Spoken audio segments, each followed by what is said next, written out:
Today's episode of the BS Podcast is brought to you by SeatGeek. That's our presenting sponsor and the only fan-friendly app for buying and selling tickets for sports and music. In November, you have college hoops, college football, NHL, NBA, NFL. You need SeatGeek. Drop your old ticket app and use one that's built for 2016 and beyond. Do everything on your phone. Download the free SeatGeek app or go to SeatGeek.com. We're also brought to you by Channel 33, which is part of the Ringer Podcast Network and features such podcasts as Jam Session and Achievement Oriented, our new gamer podcast. But important for wrestling fans this week, Kevin Owens is on the Masked Man podcast, interviewed by our own David Shoemaker. I love Kevin Owens. He's one of my favorite wrestlers. Check that out on the Masked Man podcast, only on Channel 33. And check out theringer.com because we had a lot of good NBA and NFL stuff this week, as well as election residue and a whole bunch of other things. All right, we are ready. Chris Collinsworth and Michael Peters coming up. Let's do it.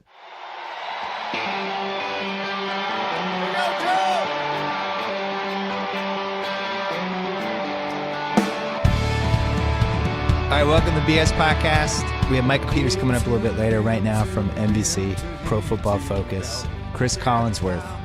We feuded this week, but now we've already solved it. Now we're going to do a podcast. How are you? Good, man. I'm good. How you doing? I'm good. Yeah, you know, I'm really bad at apologies. I'm just really bad at them. My wife has told me I'm really bad at apologies, so I'll start with that. But when you get to be 57 years old, you start feeling like you're in training to apologize all the time for everything. Yeah. So, you know, you and I have had a few pokes here and there, right? You take a few shots, I'll take one, you know, we have a little fun. Nobody ever gets too mad. And this one went nuclear like overnight. Oh my God, my phone didn't stop ringing. I had the New York Times, I had the New York Times. I had the National Enquirer. I was like, what the heck just happened? I was just poking some fun at my guy. So anyway, I humbly apologize. I look forward to the podcast, and I will never, ever, ever, ever duel with you again. It is too dangerous. We didn't duel. It was a one-sided duel. I actually thought it was a really good dig. I didn't know if you were mad at me for something else, because the impetus to the dig was me tweeting that you kept crediting the Seahawks offensive line for such good protection. And my point was the Pats front seven has been terrible the whole season. And I didn't think you were reflecting that. So that's what I did in my tweet. Now, should I be tweeting about what you should be saying? I don't know. And should you come back to me? There's always probably. A little, you've gotten us before. Guys have laid out stuff in front of me before. Yeah. And I go, you know what? I don't care. I go, I'm a critic. That's my job. My job is to critique people. So Bill gets paid money to critique what I do. I don't care. I really don't. Like on Twitter, oh my God! Now I can't imagine what yours is like because nobody follows me. I'm an old boring guy. But so I'll read them sometimes, and I go, they want me to do things to myself that really aren't humanly possible. Right. I'm like, I don't really think that's possible. And every once in a while I'll let people read my Twitter account because after a game, I am one big piñata.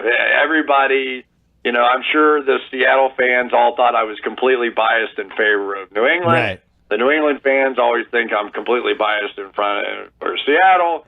And I just go, you know what? I still like my job. I still want to do this. I still like this. That's just part of the price of admission for what I do. And it's all good. And, so anyway, here's I'm the not only tweeting thing, anything. Yeah, but here's the only thing I don't get. You and Michaels are my favorite broadcast team, which I've said over and over again. And Michaels is like the uncle, the 73-year-old uncle I never had, even though I have my Uncle Ricky. But I always felt like when I complain about something during the broadcast, I had already established a pre-existing love for the broadcast. The only time you made me mad, like genuinely mad, was during the Super Bowl with the Brady stuff during the fourth quarter when you talked about how you asked him if it was true that Deflategate, and you brought it up at the worst possible time of the game. That was the only time I ever got mad, but that's because I'm an irrational Patriots fan, which you get, right? Well, there's a lot of those. So yeah. it's no big deal. But here's the flip side of that. Yeah. That if at no point during the Super Bowl broadcast we bring up the elephant in the room. Yeah. Right. So then I go over to ESPN and I've got some business I've got to do with ESPN, and they're all great people over there. And a couple of them came up and said, "You know what you did in the Super Bowl?" And I was like, "Oh boy, here we go again." He said, "You brought up Seth Markman, I think it is, who's their producer." He said, "I used it in our meetings. I used it because you took out the elephant in the room. If you didn't bring it up at any point during that Super Bowl broadcast, I would have considered that a failed broadcast, because you have to." Everybody in America was thinking the same thing. What's going on? This guy's playing with this thing hanging over his head. So we made the decision at some point in the broadcast, we were going to bring it up. I was going to say what I thought, and we were going to get on with the game. So, that's a decision that's made way above and with me, and that's how we decided to do it. So, I get it. I get it. There have been other things. We all have our moments. The President of the United States doesn't always do 3 hours, or in my case now 6 hours of live television every week. So there's always going to be something, brother. Always going to be something. I totally agree that you should have brought it up. I think for me it was just the timing and the fact that I was so stressed out about the game, because I think we were down 10 at that point. It's like, oh God, now Deflategate's coming to this. But I do think, like, it's amazing to me how much heat announcers take. And I felt a little bit when I did NBA Countdown for 2 years for ESPN, where it's just like when people watch sports on TV, they have proprietary rights over everything that's happening on that TV, and they think everybody is rooting against them. I remember I did a Miami, Indiana series. I can't remember if it was 2013 or 2014, and both fan bases were convinced I hated their team. Every game for me. Yeah. Every game. I was like, how can I hate both teams? Every game. Yeah, what do you think? I'm rooting for like a meteor to hit the arena and wipe out both teams? Like, it's not possible. All right, so before the Super Bowl, I'm walking out and I'm having dinner with my family. So I'm walking out of this restaurant, and I'm the last one. I escort my family out of this restaurant. The next day is the Super Bowl, so I'm already a little antsy, right? So I'm already on pins and needles a little bit. So there's a table there. It's the Giants and the Patriots. And the table right before I get out the door, which I've almost made it out. A couple of people, made a couple of nice comments, whatever. And then right before I get out the door, this guy turns around and he's got a Giants hat on. And, it's always the same thing. I always get the same questions. People always say, why do you hate the fill in the blank of their favorite team? And, whatever it is. So in this case, and I always give the same answer. I don't hate your team. I love this team. I really, I think it's going to be fantastic. And it's just my job is to critique them, and so I'm going to critique them, and that's my job. So I'm walking out, and this guy goes, "Hey, Collinsworth," which for me is a direct signal of what's about to come. Right. And he says, "Hey, Collinsworth, why do you hate the Giants so much?" And I started to launch into my favorite answer one more time. And then I walked down and I said, I don't know. I just hate them. And I walked right out the door, and I was the greatest moment of my entire life that I had finally just turned around on a guy.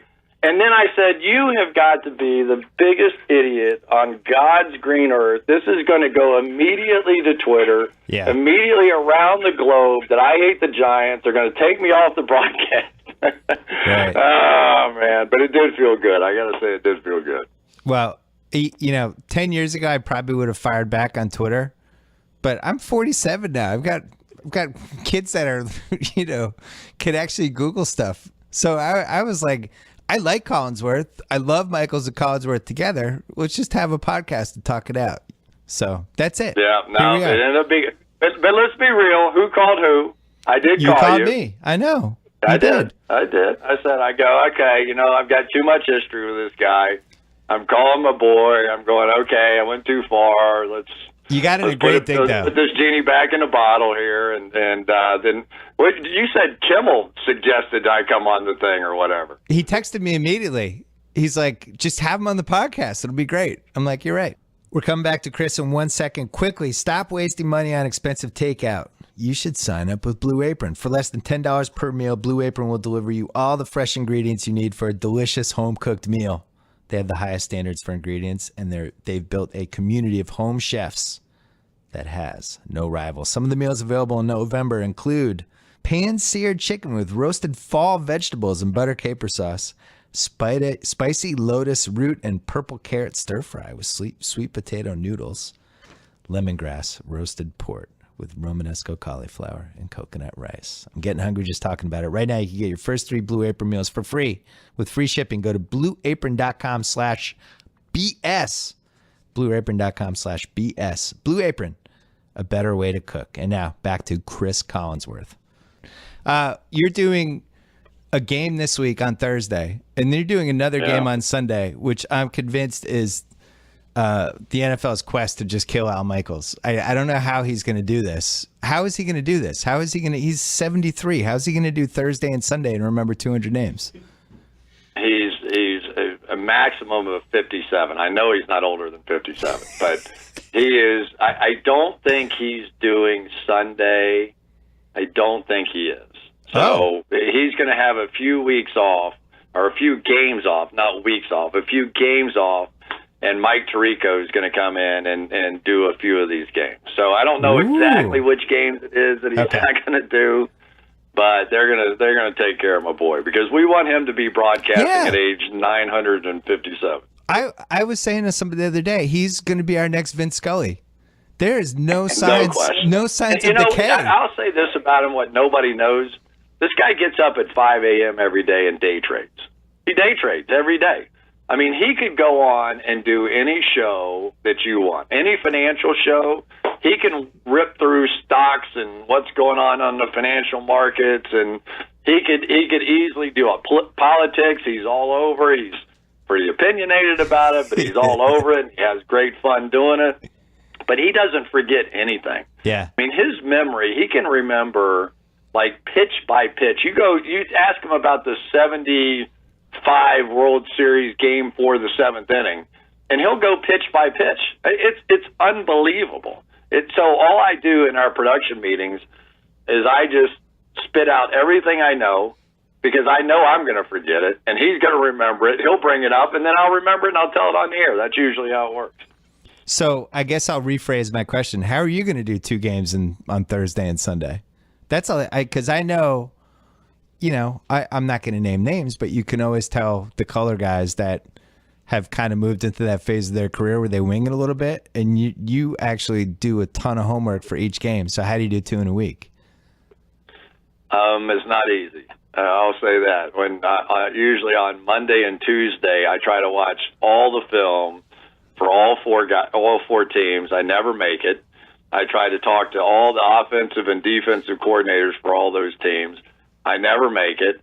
And inevitably, you can't remember which team you're talking about when you're talking to one of the coaches. I mean, you got them so confused and twisted and screwed up in your head that you just kind of make up a conversation on the fly, where usually I wouldn't talk to them until Friday, and I've seen 2 or 3 of their games on film. I've studied it. I've got all it completely broken down. So it's much more difficult. It is much more difficult, but it's not the worst job in the world. I show up at stadiums for great games. I'll never forget the time that we were doing the Cowboys. And Jerry Jones, I'm looking across, literally right across the field. This guy's just paid $1.5 billion or whatever for this stadium. And I'm looking directly across the field at him and his box. And I'm sitting in exactly the same spot on the other side of the field. He is paid about $1.5 billion to, counting whatever the team costs, $2 billion, $3 billion, whatever it may be, for the right to sit in that stadium in that box. And they're going to pay me to sit in the one opposite. That's not a bad deal. So I got to watch a little football during the week and read a few newspaper articles, but I enjoy what I do. Well, the best thing for you this week is Panthers Saints will be really fun. That's basically a loser leaves town match. Whoever loses that game is out of the playoffs. And then Sunday, Washington against Green Bay, and you just get to talk about Aaron Rodgers and Mike McCarthy for 3 hours. You don't even have to memorize the players. It's just a 3-hour Aaron Rodgers. Is he still good? Does he get along with the coach? Like, you don't even need a plan B. Somehow I think we'll end up on a plan B, but Aaron Rodgers is a pretty unique guy. Yeah. I mean, there aren't many guys that are not only the best athlete, maybe playing the game with his arm and mobility and all that, but he won Celebrity Jeopardy. I mean, this guy is off the charts kind of smart, right? Yeah. And it's even happening to him. I mean, you look at what's going on with this team now, and they give up, 47 points in that game, and, they're trying to figure out. But nobody ever says the Green Bay Packers are having problems. It's always, oh, boy, Aaron Rodgers having some real problems here, and they're not hitting the deep ball, and they're not doing some of the things that they've done in the past. And he has 2 offensive linemen that were hurt at the end of that game, Bakhtiari and T.J. Lang. And, it's just going to be, I mean, they're 4-5. They've lost 3 games in a row, and this is everything's about the quarterback, right? If everything's about the quarterback, then Green Bay should be winning. So it's got to be something more than everything's about the quarterback. Right.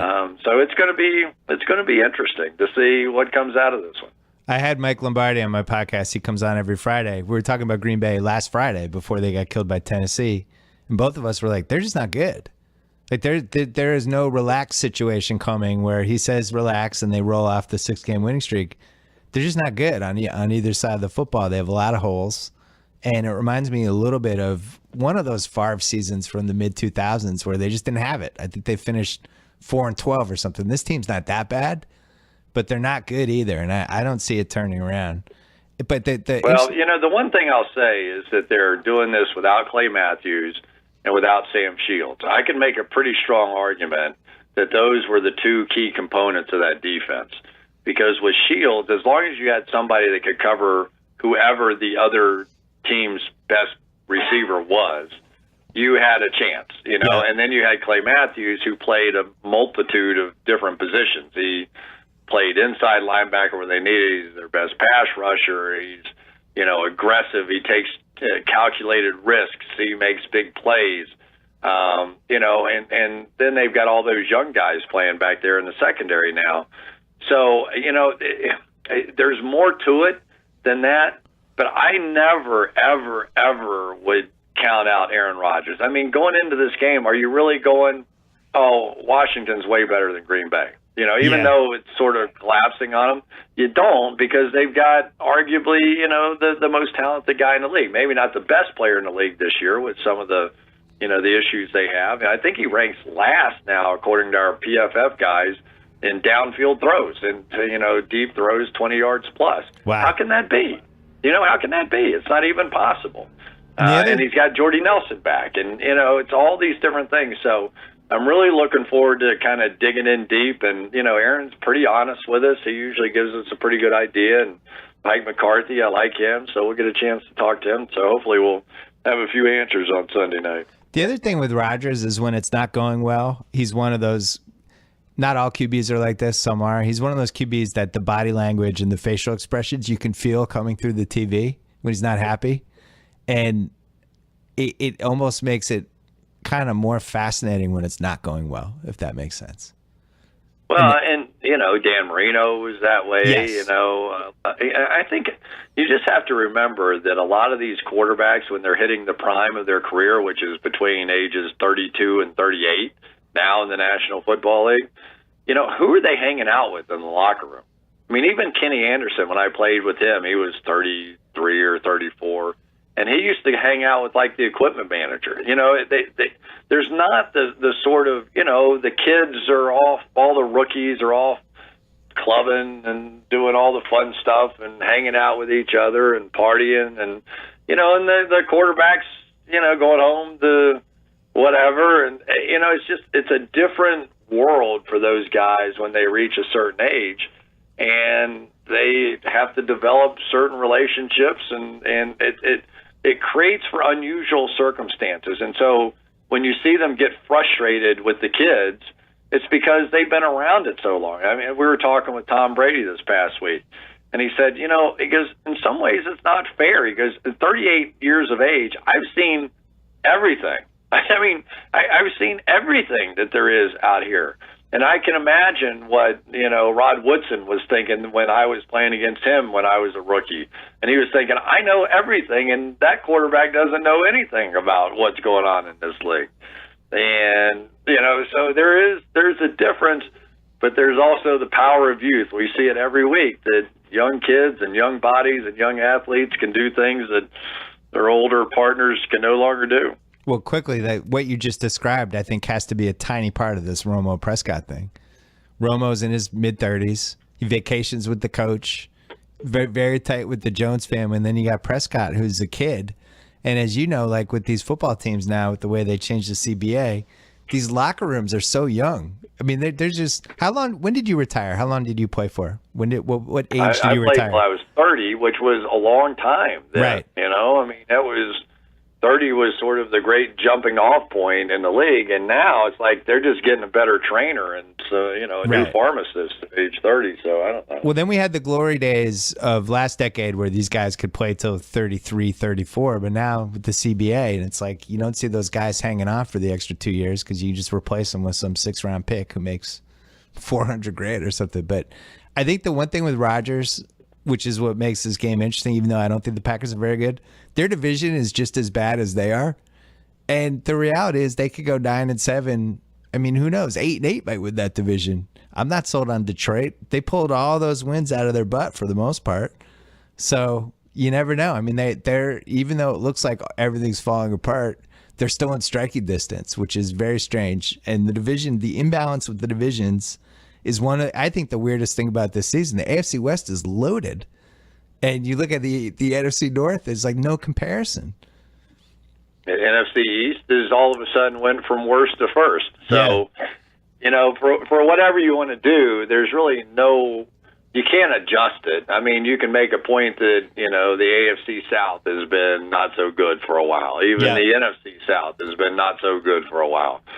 But it all goes full circle. Eventually it does. And it's a great league. No matter what anybody says, and I know the TV ratings have been down until this past week and all that kind of stuff, but it is people fighting their guts out that are physically beat to a pulp at this time of the year. Yeah. And still slugging it out, and people identify with it. It's a struggle. It's bloody. It's hard.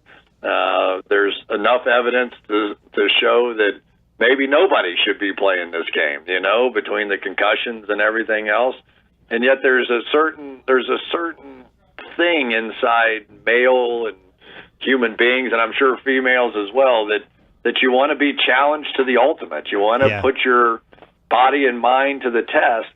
And even though I'm sure it would have made a whole lot more sense to not have played football, I wouldn't have traded it for the world.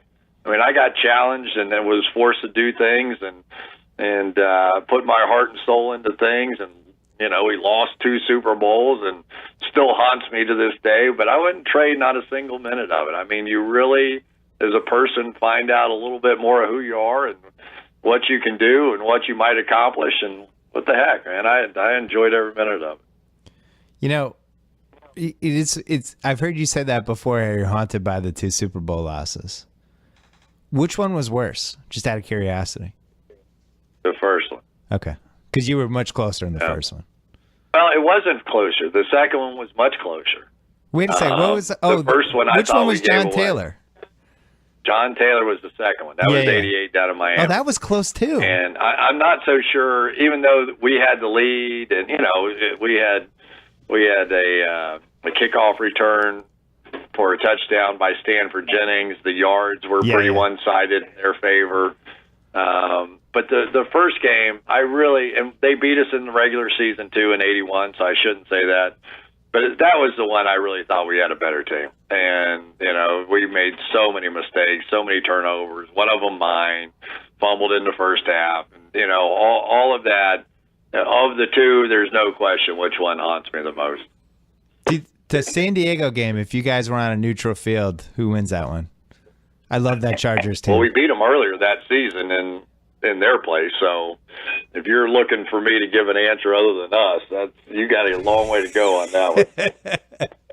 Well, I always thought, I wish that San Diego team, I would have loved to have seen them not play in a game that decided their season. I mean, for taking you guys out of it, it was just a fun team. It's too bad that offense had to go through that. But on the other hand, that's football. And in January, those weather games pop up. It derailed the Manning and the Colts a couple times too.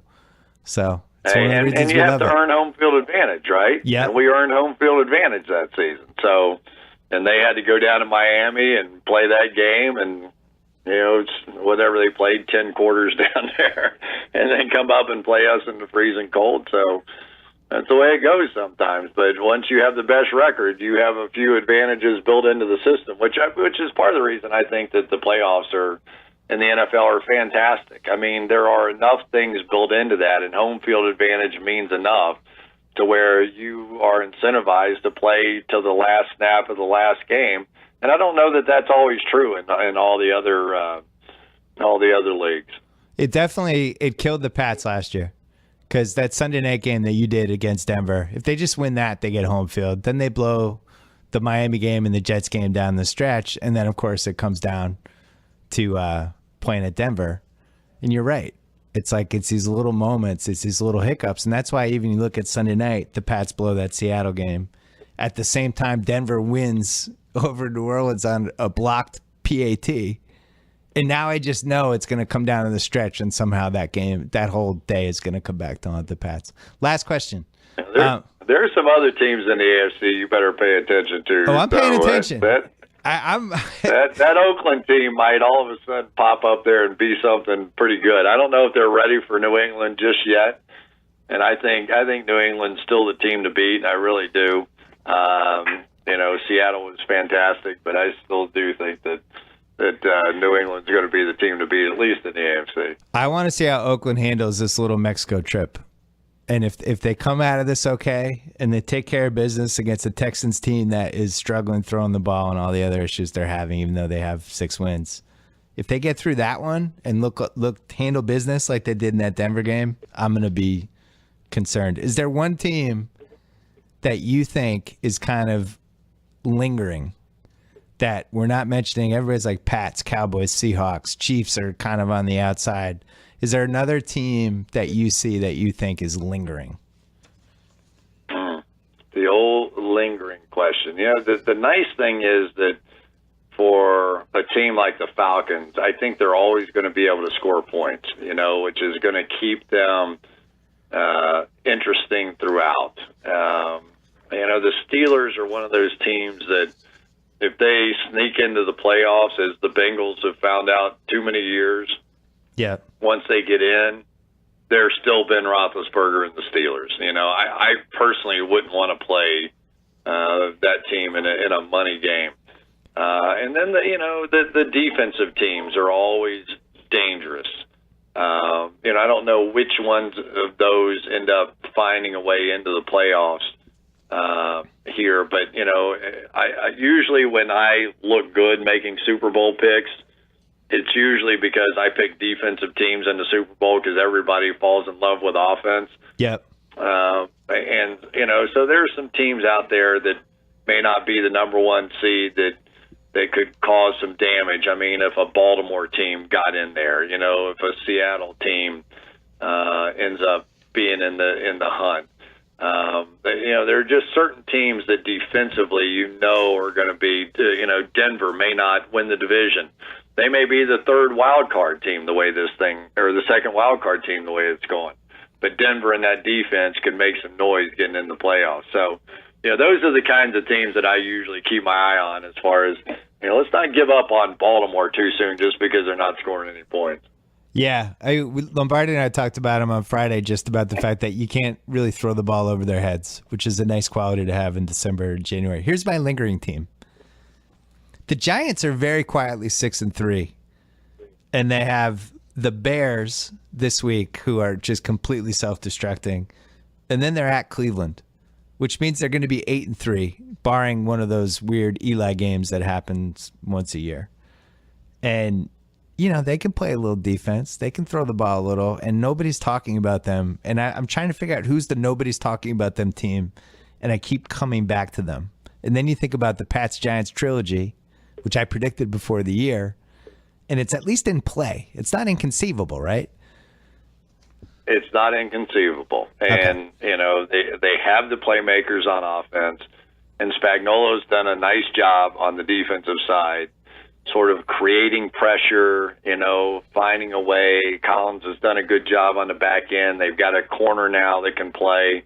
This team was a joke on defense a year ago. Yeah. And, the season really does not start until Thanksgiving. It just doesn't. I mean, no matter – I don't know how many years I've done this. You start paying attention at Thanksgiving because, teams that – two things. Teams that can handle the cold weather, that can run the ball and play defense, end up becoming a factor. They just do. And then somebody just gets hot. Somebody just kind of pieces it together because they have depth. These teams that play well in the first 2 months of the year, a lot of times have spent a lot of money on their frontline players. And then a couple of those frontline players get hurt, and they don't have the depth. Whereas teams like New England, teams like Pittsburgh, there are certain teams that the depth of quality is more important than the high end guys of quality. Right. And I'm totally convinced that that's the reason that Dallas and San Francisco swapped Super Bowls back and forth before there was a salary cap. Heck, Dallas and San Francisco had backup guys that could have whipped my Bengals team about half the time. When you have the ability to plug in a backup guard or a backup, 3 technique tackle or strong safety, when other teams don't, sometimes those holes can really be glaring, and they do show up at the end of the year. Chris Collinsworth, I'm glad we made up. We can see you on Thursday night and on Sunday night on NBC. Don't be a stranger. Oh, and ProFootballFocus.com. Check it out as well. Thanks for coming on. I appreciate it. You got it, bud. Call me anytime. All right. Take care. All right. Quick break to talk about our friends at Sling TV. Please tell me you're not spending your football weekends hoping a friend will invite you over. Micah Peters, you're not doing that, are you? No, okay. Absolutely not. You're not milking cheap drinks at your local sports bar just for the free TV, are you? I cannot say that I haven't done that, but... Okay. You're not wasting time looking for a shady live stream that will crash your laptop, are you? I can neither confirm nor deny. Okay. Well, with Sling TV, watch live college football, and pro football on your terms and on your turf. With Sling Orange service, pay just $20 a month. Get the live sports you love, as well as your favorite entertainment and news on ESPN, ESPN2, and the other top networks. You can also get SEC Network with the Sports Extra for just $5 more. No installation, no extra gear, no annual contracts, and an easy online cancellation. Just have an internet connection, you're ready to go. You have an internet connection. Yes, I do. Watch live football and more for 7 days free at sling.com/Bill Simmons. Get Sling TV on your favorite device. Restrictions do apply. Since we're here, I hate shaving. You like shaving.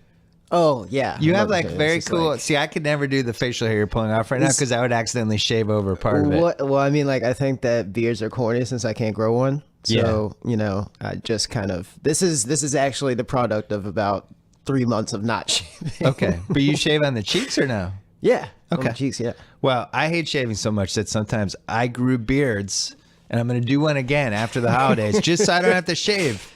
I never know what razors to use. I never know when to stop using one razor and move to a fresh one. Now I know because I have Harry's.com. They sent me some razors. It changed my life. They made their razors even better while keeping prices exactly the same. How'd they do it? 5-blade razors that now include a softer flex hinge, a lubricating strip. Since when is the word lubricating strip not great? Just name me a situation. And a textured handle for more control when it's wet. It's still just $2 per blade compared to $4 or more that you'll pay at the drugstore. They're so confident in the quality of their blades, they'll send you their popular free trial set, which comes with a razor, 5-blade cartridge, and shaving gel. It's free when you sign up for our shave plan. Just pay shipping, that's it. And if you enter code BS at checkout, you get a post-shave balm added to your order for free. Now, there are situations where the post-shave balm maybe not as fun as the lubricating strip, but in this case, very fun. The post-shave balm from Harry's. Go to harrys.com, offer code BS. All right, Micah Peters from The Ringer. We've done stuff together. Have you been on the actual podcast before? I don't believe I have ever been on your podcast, you know? Like, I'm not upset that it took you this long to invite me, but I don't think that we. Well, now I have more podcasts because I don't have a TV show anymore. So now I've been able to have more podcasts and have more Ringer staffers. I've been dying to have some of. We did Facebook Live, I think. Yes. We did something else. I was feeling like this was the right time for you to come on because, as weird as this sounds, New Orleans feels topical to me. You have very hot opinions on Pulisic. Did I say it right yet? Actually, so Pulisic? So I'm saying that there's on FIFA, the commentators will say Pulisic, but apparently the way that you're supposed to pronounce it is Pulisic or Pulisic. Yeah. Pulisic? Pulisic. What did the announcers say in the game when they played Mexico on Friday? Because I was at a bar. That's what so they called him Pulisic? They called him Pulisic.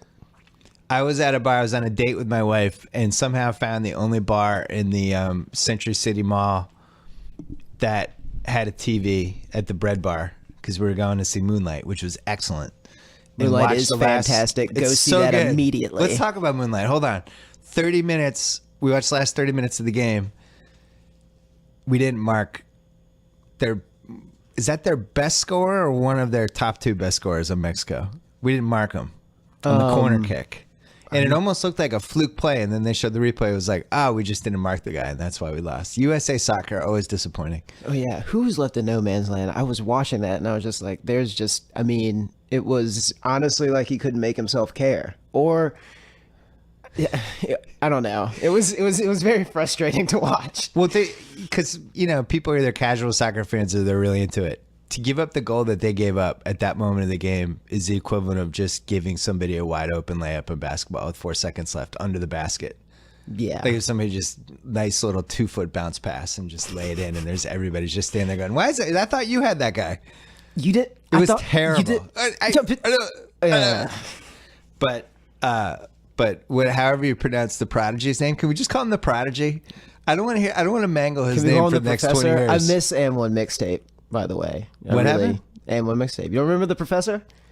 No, the Professor. I'm 47. You never watched And1 mixtape. Of course, you know the Professor. Yeah. I think that we should start calling Pulisic the Professor. Can we call him the Prodigy? What athlete's been the Prodigy? You can call him the Prodigy if you want. What was the analogy you used when we were emailing about him this weekend? Oh, I was saying you had a couple. You double analogied me. Oh yeah, I mean, oh right. So I was talking about that video where like. It was this alligator crawling out of a swamp, and a black house cat just like starts clawing at its nose, and then it crawls back into the water. Yeah. And I was just like, that's the way that Pulisic plays soccer. It's just like he has absolutely zero fear. Fucks. Yeah, he gives 0 fucks. He's taking on 3 guys. He's in the corner. He's doing stuff. I've never been more excited about an American soccer player.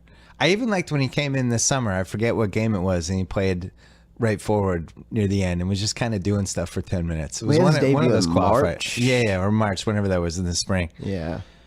But it's number 10. Are we okay with that number for him? I mean, I'm cool with whatever number. I just like to watch him. This is all really important. This is going to be the most worn American soccer jersey we've ever had. Nobody can pronounce his name. I want to at least make sure he has the right number. I think that it would be perfect if he was number 10 and like replace the Donovan number 10 jersey. Yeah, that's how I feel. Messi's 10, because right? I think that Donovan made his debut at 19 in 2001. Right. And Pulisic is 18. And he's how many years older are you than him? I am 7 years older. Yeah, think about that. Thank you for that. There's not enough Xanax in California to make me feel any better about that. Yeah. But going into that game against Mexico, I think he had 2 goals on 3 starts. Yeah. What position is he going to end up at? He seems like he goes everywhere. The thing is that like Klinsmann started him in a central role in that 3-4-2, the 3-4-3, excuse me. playing like directly underneath Josie Altidore and Bobby Wood, which I mean, like he did a capably good job at that. Yeah. But I think that he was his best when he drifted out to the flank in the second half and was able to take people on. And I think that's when he's at his best. Because I mean, like that was kind of like there was a Champions League match against Real Madrid in September. Yeah. And he cut inside, beat two players, and played a ball to the back post to Andre Schürrle, who tied the game up 2-2, like at the death. Of course, we're going to ignore the fact that there was a kind deflection there that kind of helped things along. But he's at his best, I think, when he's out on the flank. I wonder if he could become our version of Messi, where it's like nobody even really knows what position he is. When they do the formations, that it's like, and there's Messi. It's like Messi doesn't have a position. Don't draw an X where his name is. I'm just very wary of making those kind of comparisons. I feel like we're going to do that thing that English players do this all the time with their young stars or whatever. And it's just like the future of American soccer is such a doomed like mantle. I think this is different. My spidey senses and my 4.5 decades of watching sports tells me that this feels slightly different. I never felt Landon Donovan was the future of U.S. soccer. Like he never. The thing is that at this juncture, like at this stage of his career, there is no precedent for Pulisic because number one, you can the club team that he plays for, Borussia Dortmund, Thomas Tuchel already said that he counts him like as a regular first team player. He is a regular first team player on one of the best. Like you can count the number of teams better than Dortmund in the world, like on one hand. So what's the NBA equivalent? If somebody was a senior in high school playing for like the Oklahoma City Thunder right now? Sure, why not? Okay. That seems like an apt comparison, yeah. Okay. But, I mean, like, and Landon Donovan, I guess, played at Bayern Leverkusen, but, I mean, frankly, Dortmund is better, and Pulisic has already played in more games. I really liked Landon Donovan, but this feels different. And I think it would be really cool. I've wanted my whole life for America to have a soccer player to see what would actually happen in soccer in this country. And I think soccer has made leaps and bounds over the last, I don't know, this century at least. But we still need the guy. And we really want the guy. And when you just look at what happened with golf with Tiger. He made people care about golf that never otherwise would have cared about golf. And that's the difference. And that's what's at stake, in my opinion. Yeah. We'll see if he can do it. I think his last name, I just think, I don't remember. I mean, I guess like Roethlisberger. We've had names in the past where it's like, what's that guy? How do you say that guy's name? And we all figure eventually out how to say it. But I like calling them the Prodigy. I mean, you know. I don't know if it'll catch on. I'm sure the soccer aficionado people will get mad at me. All right, we got to talk about some New Orleans stuff. Okay. What should we talk about first? Let's talk about the Saints. Okay. What do you want to talk about with the Saints? I'm still not giving up on them. We should mention you're from Baton Rouge. I am from Baton Rouge. I have been a Saints fan for as long as I can remember. My dad just told me that we were Saints fans one day, and that's just what it was. That's what happened.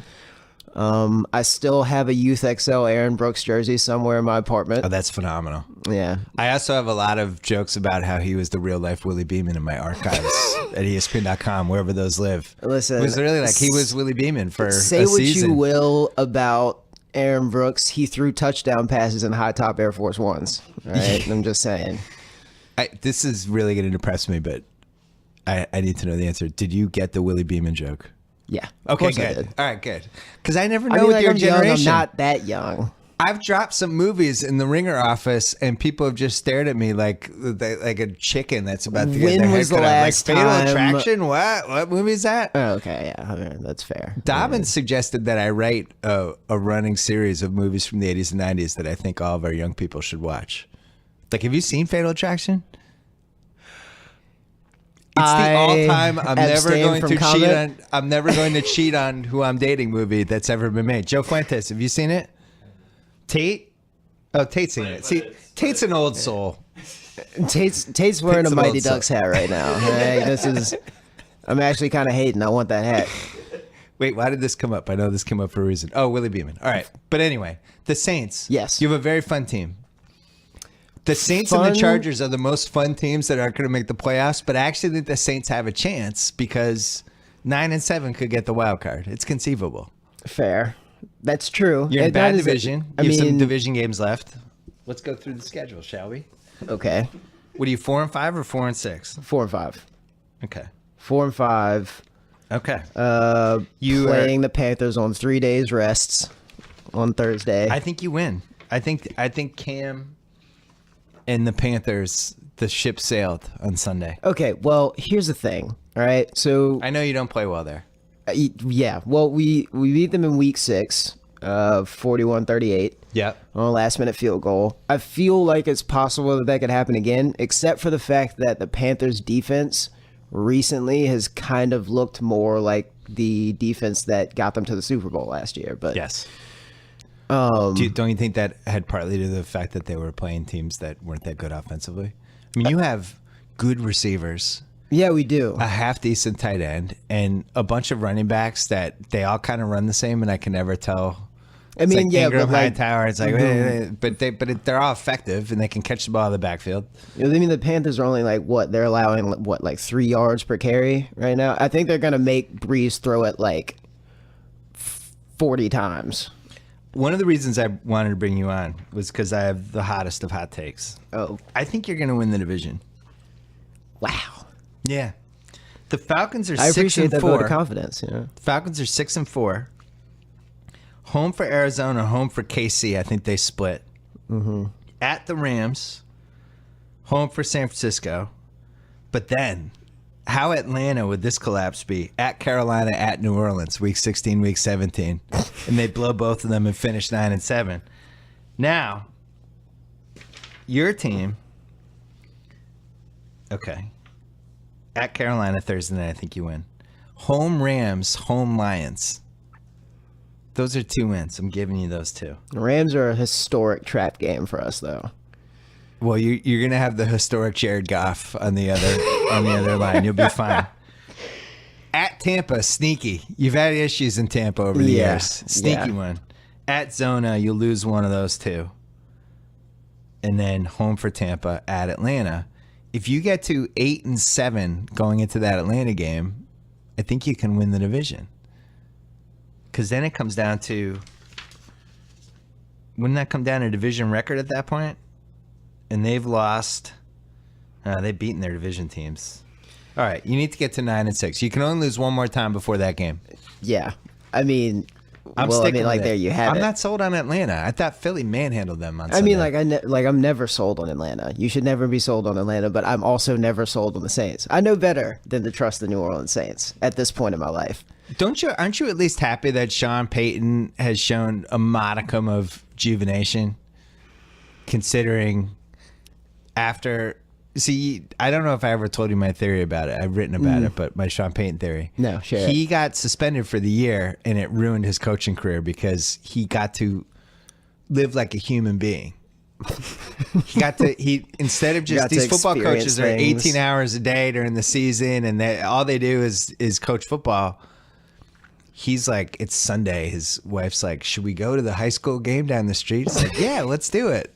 Hey, want to have a date? Sure, let's go. Hey, want to go somewhere? Absolutely, I'm free. He's never been the same. But now this year, there's signs of life. This was a top 5 coach who has not been a top 5 coach since that suspension. It's very true. So you have that. That's good. The Breeze thing's really fun. Yeah, old Breeze is still pretty much as good as the other Breeze. Yeah, I mean, there's just that looming specter of the fact that any given day he could just go off for 400 yards. Yeah, I mean, we have the number 2 ranked offense still. I mean, we have the 30th ranked defense, but they actually did reasonably well against the Broncos. I went from thinking the defense was a complete shit show. The Giants game was the wild card where they only gave up 17 points, but it was I started Eli in fantasy that week and I couldn't figure out why the Saints kept stopping them. Their defense is no better or worse than 2/3 of the defenses. They can get stops. I I mean, they came back from 10-0 against Denver. They got a couple turnovers. Yeah, it's true. I mean, like, they got 6 sacks. And, I mean, like, Cam Jordan has been a monster. I mean, it was, like, you're right. Like, our defenses can be good occasionally, but the thing is that I cannot rely on it. No, you can't. You're going to have to outscore teams. Yeah. I mean, like, we're 0-3 when held to, like, where did I see this stat? I think it was like 0-3. Held under like 24 points or something? 24 points. Like, we have to score a lot. I like the receivers. Yeah. Well, I mean, like, the oldest is They always Willie find Snead, these dudes, man. and he's 23. Yeah. Cooks, Snead, and Thomas. And Thomas kind of had a bad game with the fumbles last game. What happened to Colston? They bury him under the Superdome? Where'd he go? Colston got released, did he? I know, but that was kind of fast for him. I don't feel like he was in that Andre Johnson Megatron generation of receivers, but maybe he was. Maybe age-wise he was.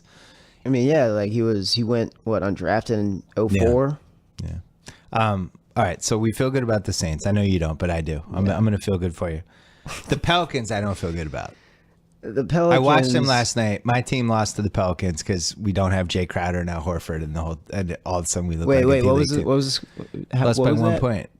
Oh yeah, 106, 105. Yeah, we had the lead the whole fourth quarter. Yeah, and then Tim Frazier up fake Kelly Olynyk for the game-winning free throws, and stupid Kelly Olynyk jumps up like Tim Frazier's gonna rainbow a 25-footer over him. God damn it, that made me mad. Crucial free throw shooting from Frazier and Anthony Davis down the stretch, actually. But that was really my first chance to watch the Pelicans.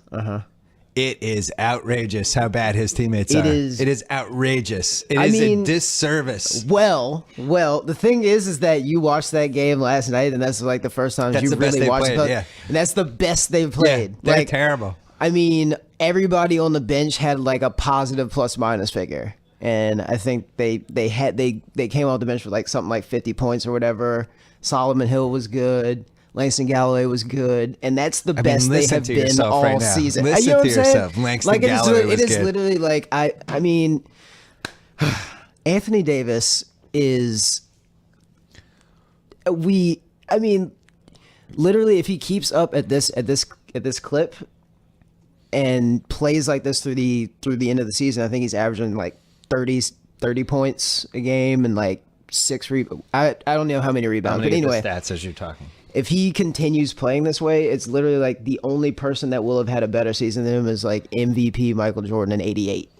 We have a lot of these individual performances this season. Everybody's going historically is a word that's just getting thrown around all the time. Like Westbrook, Harden's just casually putting up 30 and 13 every night.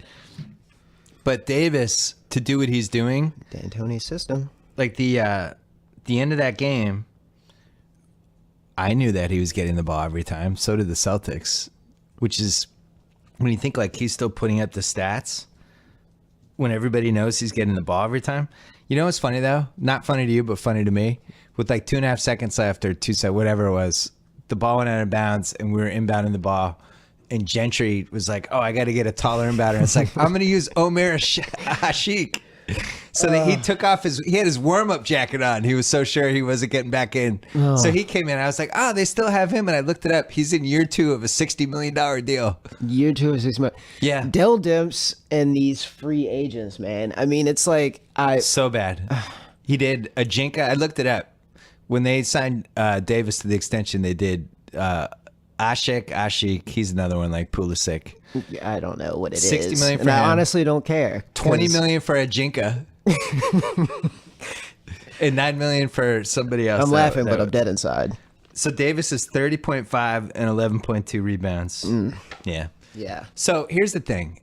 I don't think he can ever say anything about being traded, any of this stuff, because this dumbass re-signed that big extension with them.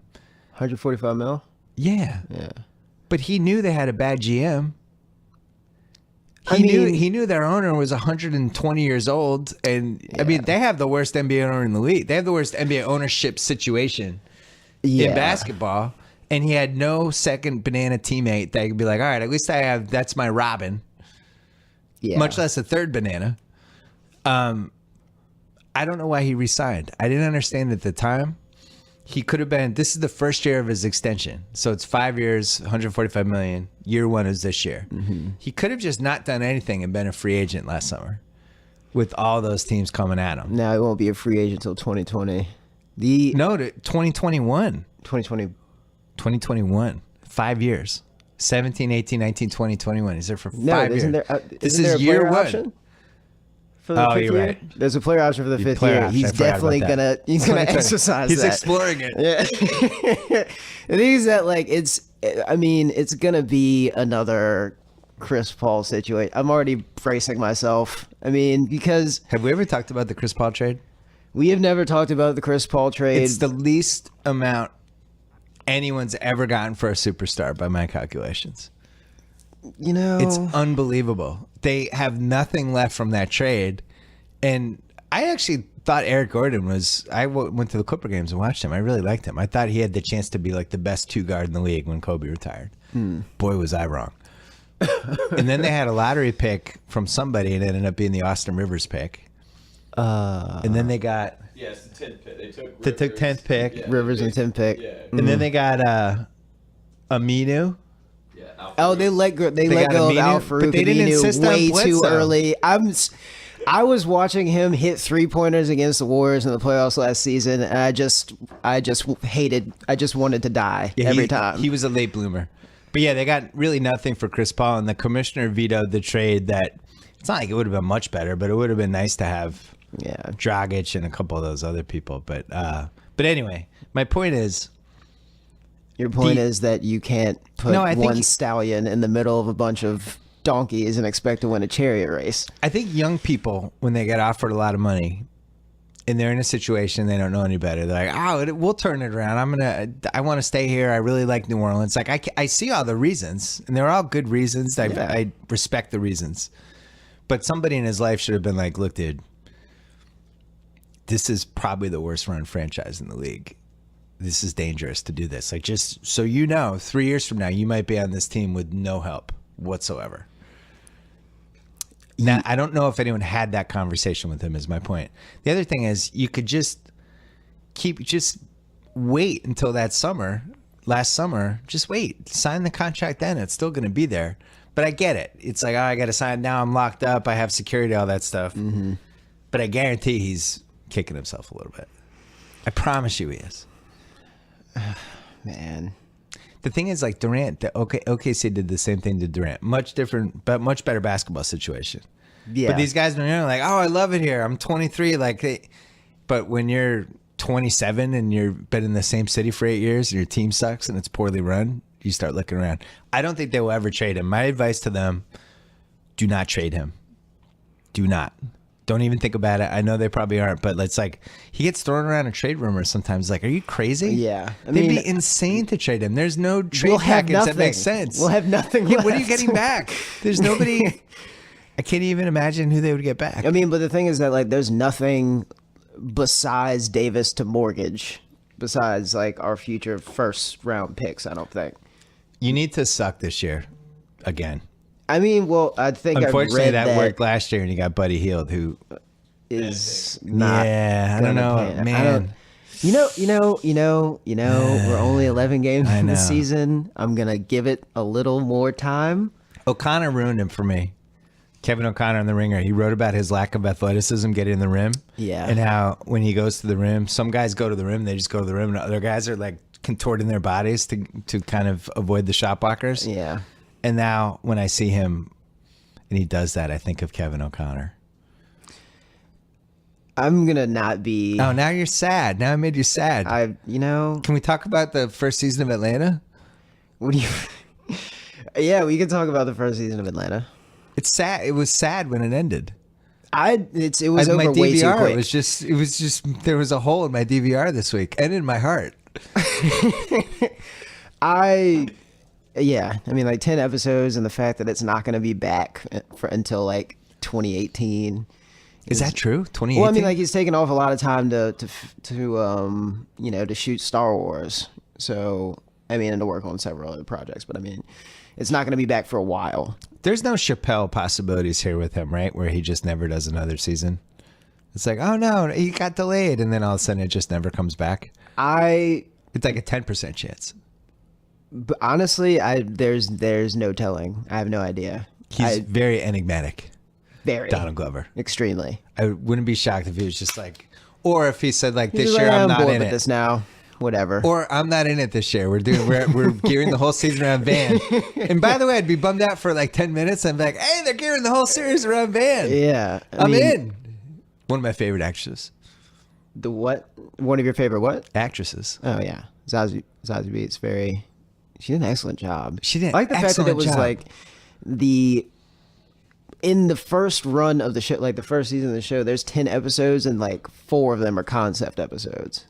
Like, what was more exciting for you, interviewing Paperboy or Kobe? that is an unfair question. I feel like you're trying to get me into trouble. Tate, do you feel like that's a fair question? Great question. Joe, did you feel like that was question. fair? Thought it was a fair question. Okay, fine, whatever. interviewed both of them. answer What were your you more excited I'll answer for? your stupid question. Okay, so I think that the Kobe interview, like I had like 8 minutes. Yeah, it's a Flat. speed chess. Yeah, so it's basically like the equivalent of walking up to somebody at a house party and before you even ask what they do, you're just like, so what's your biggest fear? That is basically what I did at the Kobe interview. I sat down in the chair and I was just like, so what do you think happens after you die? And It's then a he great was just question. he was just down. I've like, never to been answer the proud of question. you. Yeah, he's so ready to. Kobe just wants to get weird. He really does. He doesn't want to ask a question of, hey, do you think the Lakers will turn it around? Like, he's so ready to get weird on any interview. Yeah, but I mean, like the interview with Brian Tyree Henry was fun because I felt like I was just sitting down and talking to. Yeah. I don't want to say a friend, that's too strong, but like it was very like easy, and it was just I felt like I could have kept talking for another like 2 hours. He's very gregarious and welcoming. Yeah, Yeah. definitely very easy to talk to. Atlanta season 2 during a Trump presidency is going to be a really interesting wrinkle. I'm just throwing that out there. Yeah, very. I think that will be explored. Assuming all guns blazing season 2, everybody's back, Glover's in it. It's the same kind of. I think it will be explored. Would be my guess. I want more Keith. I want more not Keith. Excuse me. I want more Darius episodes. Just Yeah, we never really explored him. I It just feels wanna, like like, season stand 4 we'll know a alone. lot of Darius. yeah. I mean, like he got his one independent storyline when he was doing the one where he went to the gun range with the dog map thing. Amazing. That was so brilliant. Amazing. That scene. But I mean, like also just the fact that like when he was leaving in the club episode, when he was leaving and he was talking to the bouncer and he leaves, comes back to the bouncer, just like, hey, have you ever had to bounce another bouncer? Which is just a brilliant question. You never think to ask something like that, but and then it's just hilarious. And the guy's just like, yeah, it was difficult because like he knew all the moves, which was like, it's like his brand of comedy is hilarious, especially the fact where he's just like, yeah, you can't get back into the VIP section. He just accepts it and goes home and plays video games and eats cereal. Favorite episode? Ooh, favorite episode? Probably the Migos episode. If only for no, that's absolutely not true. My favorite episode is bar none like the Juneteenth episode. But I think my favorite moment was probably no, that's too difficult. I want to say I just really love the moment where Quavo's just like where Paperboy's walking up and he's just like, yo, what's going down? And Quavo's just like, you know, what have you been up to? And he's just like, you know, busy. And he's like, the hell you mean, nigga, trapping, boring as fuck. I was just like, that is the coolest thing I've ever heard. I need to use that in conversation at some point. So I think his favorite episode, most rewatchable episode, and best moment, I think are the 3 enduring questions. Because favorite episode, I still think the one with the commercials and stuff was so creative in the moment. BAM was really good. I don't know if it'll be as rewatchable as some of the other ones, but just in the moment, I can't remember watching TV and going like, what the fuck is going on? Is this, wait, Yeah, I mean, is like- this real? Is it, did he make that and then rewinding it and just being confused and then gradually understanding what was going on? Yeah, I mean, like That was amazing. I mean, everything about that episode was brilliant. But I specifically like the Juneteenth episode because it just deals with the moral quandary of like the good white person. Yeah. Which is, I mean, the well-meaning white person that's really just annoying as all get out. They're on Facebook right now urging the country to heal after the Trump presidency. Yeah, it's just like sometimes it's just like, just like, not to sound coarse or like dismissive about it, but it's just like sometimes just shut up and be white, just let it go.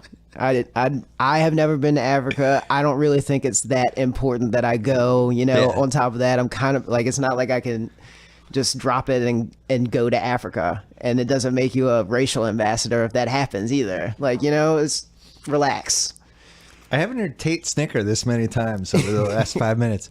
My favorite moment, hands down, bar none, was the invisible car hitting the two people. Oh, that was so funny. It was so funny. And so many people missed it. It was so great, and I missed it. I'm ashamed to admit I missed it. And my wife, who misses everything, immediately caught it. Was like, rewind it. I think the invisible car hit those two guys. I just thought they were doing some weird flip or something. And then we rewound it, and it was just delightful. And whoever thought of that needs a raise. Somebody in the writer's room came up with the idea for the invisible car to circle back and hit people. That wasn't like in the initial episode. That was brought up at some point. And they're like, yeah, we got to do that. Yeah. What a great idea. I love that so many things in that show just kind of lurk right on the edge of reality, or there's just kind of like something supernatural lurking at the fringes of the show. Like there was the dog with the Texas on him, the guy on the bus that was just like making Nutella sandwiches. Well, you wrote this on The Ringer. No show that I can remember other than The Wire dealt with racism in a more in the moment kind of not aggressive way, if that makes sense. It was just I mean, like the police station episode. The police station episode had moments that just don't normally exist. Literally the 3 minutes. Well, it was like 3 minutes, but not. It was over a longer course in the course of the show. They dealt with homophobia, transphobia, racism, police brutality. Yeah. And did it in a fashion where you were laughing 2 minutes later. Like, it was the fact that the pacing was like, it was enough to shock you and then bring you right back with Darius sitting on the couch talking about, so apparently John Boyega is the new Magic Johnson. Right. It was almost done like documentary style. Yeah, it's like those brilliantly Netflix done. shows where they go undercover into prisons and stuff happens. If you watch that show, I've almost clicked on it 20 times. You talking about 13th? No, there's a Netflix show, and I think it's an English show, where the guy goes into prisons. Can somebody email us to tell us whether that show is worth watching? Wait, that should be somebody should be writing for our website. Should I watch this? Because I see Kevin Wildes, who you've never met, who you would love, who I used to work with at ESPN. He was fast. He would watch prison shows all the time, and we would always be like, "Why do you love watching these shows?" And he was like, "Because you never know if you're going to end up in there. And I want to have a plan. Everyone needs a plan when they get in." We're like, "What are you talking about, you psycho?" And he was like gathering intelligence for his plan and the 0.1% chance he ever ended up in the joint for a long period of time. Have you ever? He's like, "You have to kill someone right away." We're like, "Okay, all right, good. Find the biggest person in the yard, just kill them, and let them know you're not a candy ass, and they'll leave you alone." All right, Kevin Wildes. Yeah. Have you ever? Did you ever get a chance to look in his garage? Maybe he was stockpiling gasoline and machetes. Some people just do that. They take their worst fear and they confront it. Through I don't know what that's like. Through a series of Netflix and streaming and what are the other shows that show? MSNBC. Joe Fuentes looks guilty. Ooh, you like prison shows? I don't. No. Tate. I don't have Tate will watch anything. Tate will watch anything. I don't. Tate's down with whatever. What are you writing about this week? I wrote about Oasis. Oh yeah, I saw that. I haven't read that one yet. I mean, Oasis Supersonic is such a good, like, it's really more of a comedy than it is a documentary, just because the Gallagher brothers are absolutely ridiculous. Like, they'll be talking about, I think it was just like, we're the biggest rock and roll band on the planet, you know. We just didn't give a fuck, you know. And then they'll be talking about fights that they had in the studio, and it's an absolutely ridiculous thing. It's just like, I brought too many women back, probably, like, you know, I was trying to write a song or something, but there was no need for the cricket fucking bat, you know. Like, it's just the things that they talk about are just really just absolutely ridiculous, that you can't believe that they actually happened. I didn't know you did accents. I would have invited you on the podcast sooner. I didn't know you were that multidimensional. I just watch a lot of Premier League and BBC. Oh, that's what is osmosis. You were like 5 when Oasis's best album came out. That was in the wheelhouse of when I cared the most about music. I would have bet anything on those guys. I would have bet on them just having like a 25-year career of great albums. In the moment, who knew? They hated each other so much. It was just never going to last. But I mean, they really had one of the all-time moments I can remember for like a 1-year moment where it's just like that. This whole stretch just belonged to them, and everyone in England was like, "These are the next ones. This is it. The Beatles are here." There's this, and then they were such assholes. Yeah, and they just never replicated it. I still think Wonderwall is one of the 5 greatest songs ever written. It's just like lyrically, musically, the whole thing. It's just like the perfect pop song. It's the perfect English pop song. Yeah. I know that's not like the most popular opinion because the song was too popular. But if you actually just listen to it and read the lyrics and listen to the beats, like it's just like, you know, it's the Beatles song that they never wrote. That is very. What's your favorite Oasis song? My favorite Oasis song is "Don't Look Back in Anger." I was gonna say that was my good one to put on a mixtape back in the day, back when people made mixtapes. Yeah, I know we broke up, but don't look back in anger. Speaking of don't looking back, we have to go. Well, Michael Peters, this was fun. It was fun. All right, thank you for having me. Good luck with the Pelicans and the Saints. Don't forget where you heard it first, that the Saints were going to win the NFC South. What's your Twitter address, by the way? At Micah Peters _. If you're listening to this, at Micah Peters, man, come up off of the handle, okay? Just let me have the actual name. Thank you. Thank you. Thanks to Chris Collinsworth. Thanks to SeatGeek. Thanks to Blue Apron. You will love how good it feels and tastes to create incredible home-cooked meals with Blue Apron. Don't wait. Check out this week's menu and get your first 3 Blue Apron meals for free with free shipping. Go to blueapron.com/BS. Blue Apron, a better way to cook. And don't forget about the Ringer Podcast Network, including Channel 33, which has our new gamer podcast, which is achievement-oriented. For some reason, achievement-oriented, I'm out of it. We didn't have achievement-oriented when I was playing video games as a kid. But we also have the wrestling podcast on Channel 33. And David Shoemaker, the Masked Man, on the Masked Man podcast, had Kevin Owens on. And it was good. You should listen to it. Check out Jam Session, my daughter's favorite podcast as well. Channel 33, a lot of good stuff there. Thanks to everybody at theringer.com. We will be back probably Thursday afternoon with a 3rd BS podcast that will feature Mike Lombardi, Callaway Parthru, Joe House, and one more guest to be revealed on Thursday. We will see you then. Play us out.